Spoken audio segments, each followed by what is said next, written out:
The last form of the equation of a line that we're going to look at is the general form. And while we won't write our answers in general form regularly, we will often be given an equation that's in general form. So it is important that we understand how to work with them.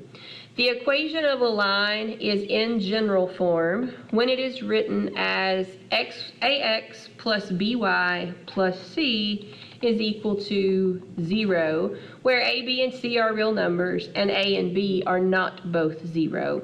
And all that really means is that a, b, and c can be any real number as long as a and b aren't both 0, because then we would lose both of our variables and we would run into a problem. In our example, we're going to use an equation that has been given to us in general form, and we're going to find the intercepts and use them to graph the line.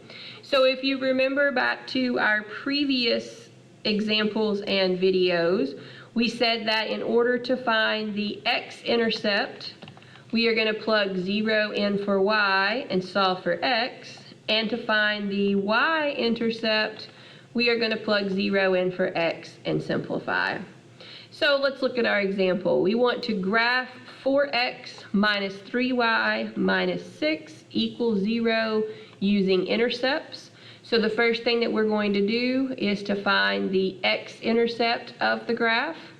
So that requires us to plug 0 in for y and solve for x.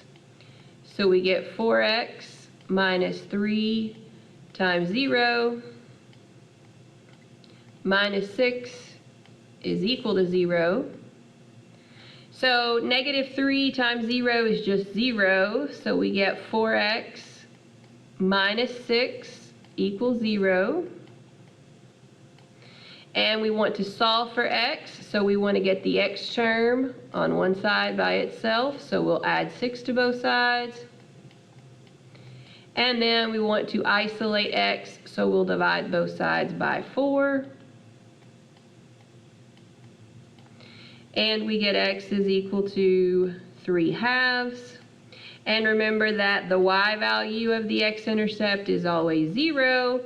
So the x-intercept is 3/2, 0. So 3/2 is the same as 1 1/2, so we're going to go to 1 1/2 on the x, 0 on the y, and there is our x-intercept. Now we're ready to find the y-intercept. So to find the y-intercept, we're going to plug 0 in for x and solve for y. So we have 4 times 0 minus 3y minus 6 equals 0. So 4 times 0 is just 0, so that leaves me with negative 3y. And if you're comfortable doing so, you can go ahead and move the 6 in this same step. I'm not going to do it in the same step just because I want to make sure I don't lose anybody. So I'm going to take a separate step here to go ahead and add 6 to both sides so that I get my y term isolated. And then I'm going to divide by negative 3.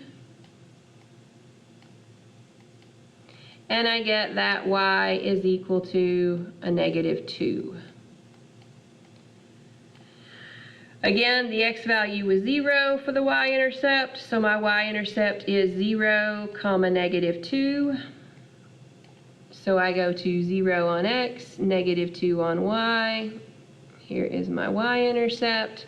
And now I can graph this equation by connecting my two intercept points with a straight, quote unquote, because I know mine's a little bit wonky, but we're going to pretend like it's straight. And then have arrows on the end showing that it goes on forever.